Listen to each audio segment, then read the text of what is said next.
महाविकास आघाडी, मनसे आणि काही मित्रपक्ष या सगळ्यांनी जाऊन एक तर इलेक्शन कमिशनची वेळ घेतली होती दिल्लीला, आणि त्याच्यात आमच्या पदरात काहीच पडलं नाही. कारण का, एवढा पुरावा दाखवूनही डेलिगेशनला मौनच झालं तिकडे. म्हणजे डेलिगेशन प्रश्न विचारत गेले आणि समोरून काही उत्तरच आलं नाही. म्हणजे ना होकार ना नाकार, काहीच नाही.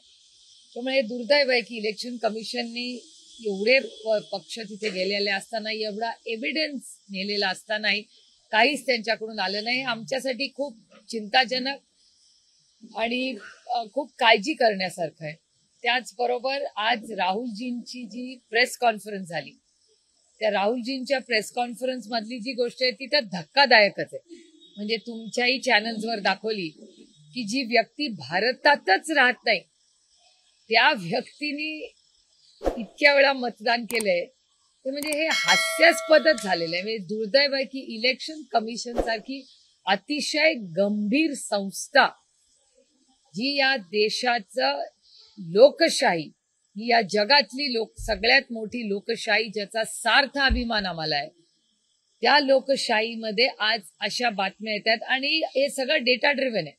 जे राहुलजींची जी प्रेस कॉन्फरन्स आज झाली, फाईल एच, तर ती फाईल एच मध्ये डेटा ड्रिव्हन आहे. त्याच्यात माझी विनंती तुम्हाला राहील की तुमच्या सगळ्या बीट्सनी नेहमीप्रमाणे आम्ही आरोप केल्यावर फील्डवर जाऊन हे सगळं व्हेरीफाय करावं.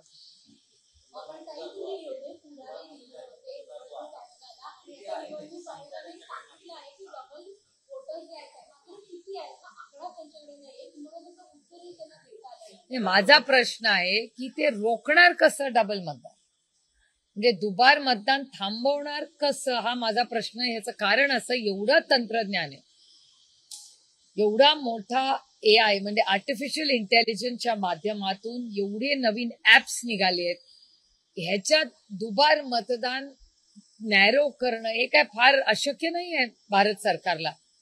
तर मग भारत सरकार का त्याच्यावर ऍक्शन घेत नाहीये हे मला समजत नाही.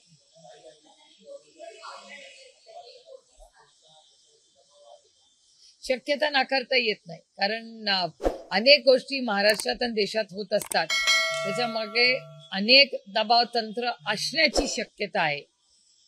कारण पटकन कधी कधी बिना इन्क्वायरीची क्लीन चिट दिली जाते. आम्ही एवढा डेटा दिला तरी एक शब्द इलेक्शन कमिशन काढत नाही, ना हो म्हणते ना नाही म्हणते. आणि अनेक वेळा जेव्हा आपण गप्प बसतो, याचा अर्थ आपलं समर्थन त्या गोष्टीला आहे असा त्याचा अर्थ होतो. खरं तर हे इलेक्शन घेण्यातच काही मतलब नाहीये. कारण दुर्दैव आहे की मी हे जड अंतःकरणातून म्हणते की एका सशक्त लोकशाहीचा, ज्याला सार्थ अभिमान आपल्या प्रत्येक भारतीयाला आहे, तिथे एवढा घोळ मतदार याद्यांमध्ये जर होत असेल तर त्या क्लीन करून एखाद्या महिन्यात, कारण का तंत्रज्ञान एवढं बदललेलं आहे आणि चांगलं आणि सोपं करतं आपलं आयुष्य, तर पटकन 1 महिना 15 दिवसात 2 महिन्यामध्ये हे सगळ्या यादा नीट करून जानेवारीमध्ये इलेक्शन घेऊ शकत होतं. काहीच घाई नाही. एवढी घाई काय झाली या महाराष्ट्र सरकारला? 7 वर्ष घाई नाही झाली. एकदम आता असं काय झालं की जितके आरोप आला धार वाढत गेली, तेवढी त्यांना इलेक्शनची घाई झाली.